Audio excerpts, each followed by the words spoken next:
अदिति की पाठशाला पर आप सभी का स्वागत है। मैं आर.एस. चौबे या रिपुसूदन चौबे अदिति की पाठशाला पर आप सभी का स्वागत करता हूं। आज क्लास 6, 7, 8 में आज हम आपको वाटर रिसोर्स के बारे में बताएंगे, जो कि बहुत ही महत्वपूर्ण संसाधन है।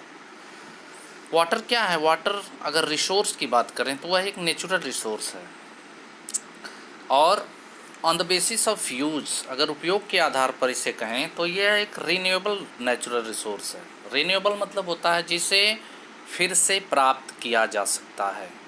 ठीक है, अगर हम परसेंटेज में इसको देखें पूरे वर्ल्ड में तो 71% जो पृथ्वी है वह पानी से भरी है। 71% जो पृथ्वी है उस पर ocean, seas, lake, river, pond आदि सभी को अगर मिलाया जाए तो हमारी पृथ्वी का जो 71% भाग है वो किससे भरा हुआ है? जल से। जल क्या है? जल हमारे जीवन का एक बहुमूल्य प्राकृतिक स्रोत है जिस पर प्लांट एनिमल लाइफ सपोर्ट करती है।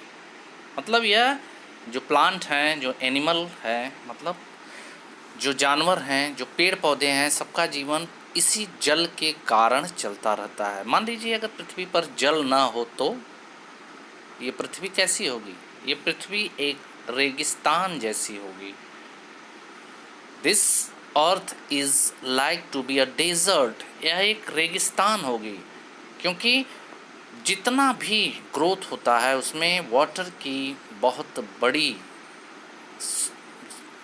बड़ी जो है वो शेयर होता है। तो कुल मिलाकर कह सकते हैं, इसीलिए वाटर को लाइफ कहते हैं, जल को जीवन कहते हैं, क्योंकि बिना इसके जीवन संभव नहीं है। और यह आज हमारी पृथ्वी का 2/3 यानी अगर हम अपनी पृथ्वी को 3 हिस्से में डिवाइड कर दें तो पृथ्वी पर 2 हिस्सों में जल पाया जाता है।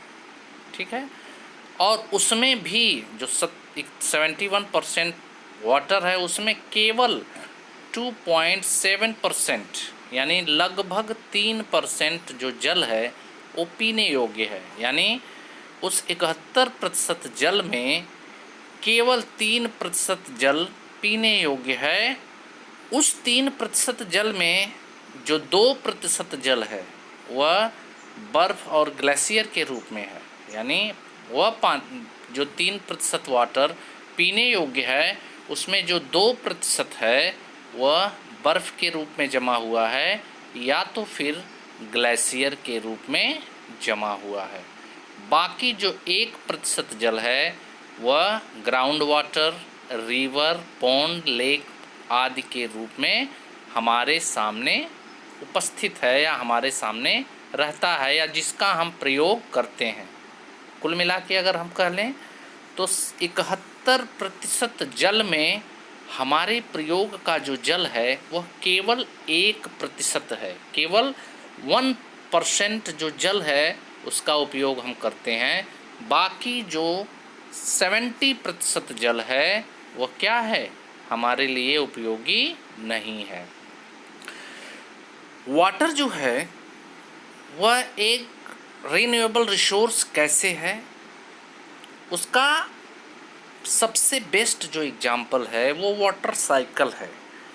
रीन्यूएबल क्यों है कि मान लीजिए जल पोल्यूटेड हो गया तो समर सीज़न में जो पोल्यूटेड जल होता है वो इवेपोरेशन यानी भाप के माध्यम से ऊपर जाता है, फिर कंडेंसेशन होता है, संघनन होता है जिससे वो पोल्यूशन हट जाता है और फिर प्रेसिपिटेशन यानी फ्रेश वाटर के रूप में वह जल हमारे सामने या हमारे पास वापस आ जाता है। तो यह जो प्रोसेस है यह क्या है? यह वाटर साइकिल कहते हैं, यानी जल का रिफाइनमेंट कहते हैं। बातों को ध्यान से समझने की ज़रूरत है। देखिए यह जो परसेंटेज यहाँ पर आपको दिया गया है कि an average urban Indian use about 150 litre water every day. एक शहरी व्यक्ति है वो लगभग कितना जल यूज करता है? वो लगभग एक दिन में 150 लीटर जल यूज़ करता है। कितना? 150 लीटर जल। कैसे यूज करता है? ड्रिंकिंग में वो 3 लीटर यूज करता है, कुकिंग में 4 लीटर, बाथिंग में 20 लीटर, फ्लोसिंग में 40 लीटर, वॉशिंग क्लोथ में 40 लीटर, वॉशिंग एंटिल्स में यानी घर की सफाई में 40 लीटर, गार्डनिंग में 20 लीटर, कुल मिलाकर 23 लीटर, कुल मिलाकर वह 150 लीटर का अमाउंट यूज़ करता है। तो यह एक बहुत बड़ा अमाउंट है। और वाटर, इसमें बहुत सारा जल जो है वो बेकार भी हो जाता है। क्यों? क्योंकि जो वाटर है, वाटर जनरेशन है, जब से इलेक्ट्रिसिटी आ गई है तो लोगों के अंदर समरसेबल आदि का इस्तेमाल करने की आदत हो गई। तो हम बहुत से जल को क्या करते हैं, अनायास ही बहने देते हैं, उसका कोई उपयोग नहीं करते हैं। जबकि प्राचीन समय में लोग सावधानी पूर्वक उपयोग करते थे, अनावश्यक जल का प्रयोग नहीं करते थे। क्योंकि हमारे जीवन में जो जल है, अगर वो नहीं रहेगा तो हम जी नहीं सकते हैं। क्यों? क्योंकि जल से ही फसलें हैं, पेड़ पौधे हैं, जीव जंतु हैं। तो अगर जल नहीं होगा हमारे लिए तो हमारे लिए जीवन संभव नहीं है। अब प्रॉब्लम क्या होती है वाटर अवेलेबिलिटी की? वाटर अवेलेबिलिटी की सबसे बड़ी प्रॉब्लम यह है कि जगह जगह पर वाटर समान रूप से नहीं पाया जाता, कहीं बहुत ज़्यादा पाया जाता है। जैसे अगर हम मेघालय की ही बात कर लें, मेघालय या ईस्टर्न स्टेट की बात कर लें, तो हम ये देखते हैं कि ईस्टर्न स्टेट में बहुत ही अधिक जल है, बहुत अच्छी बारिश होती है, फिर भी वहाँ पीने योग्य जल नहीं है। वो सारा जल, वह सारा पानी बे ऑफ बंगाल में चला जाता है, जिसके कारण वहाँ पर वाटर स्कैसिटी की समस्या उत्पन्न हो जाती है। क्यों?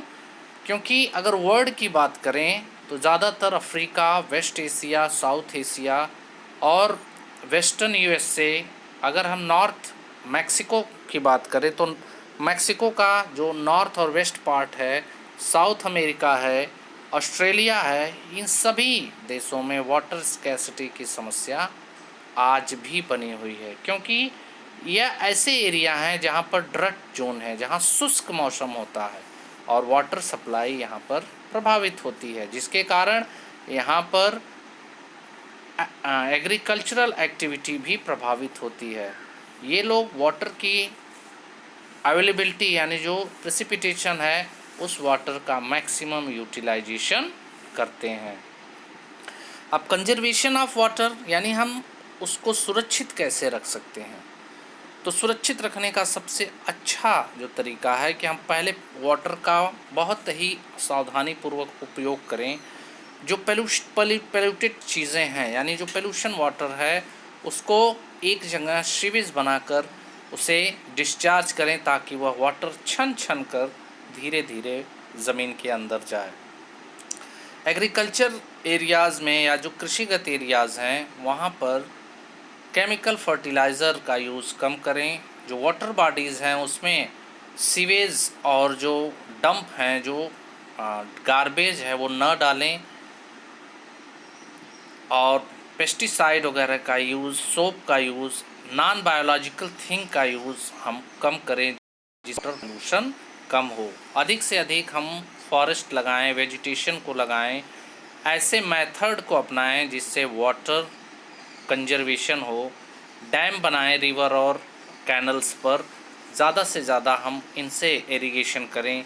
ग्राउंड वाटर का कम से कम प्रयोग करें, जिससे आने वाले फ्यूचर के लिए हम वाटर कंजर्वेशन कर सकें। तो बच्चों आज के लिए इतना ही। अगले टॉपिक में हम नेचुरल वेजिटेशन और वाइल्ड लाइफ के बारे में डिस्कशन करेंगे 6, 7 एंड 8 में। बहुत ही अच्छा और बहुत ही इम्पॉर्टेंट चैप्टर है। मैं आपको बहुत ही इम्पॉर्टेंट चैप्टर पढ़ा रहा हूँ, जो आपके लिए बहुत ही महत्वपूर्ण चैप्टर है। तो अगले वीडियोज़ में आपको नेचुरल वेजिटेशन और वाइल्ड लाइफ के बारे में डिस्कशन किया जाएगा। वीडियो आपको कैसा लगा? अच्छा लगा तो लाइक करिएगा, अच्छा नहीं लगा तो डिसलाइक करिएगा। अपने कमेंट हमें दीजिएगा ताकि हम और अच्छा प्रयास आपके लिए कर सकें। और घर पे रहिए, सुरक्षित रहिए, अपना और अपने परिवार का ध्यान रखिए और पढ़ते रहिए। आज के लिए इतना ही। सभी को गुड मॉर्निंग, नमस्कार।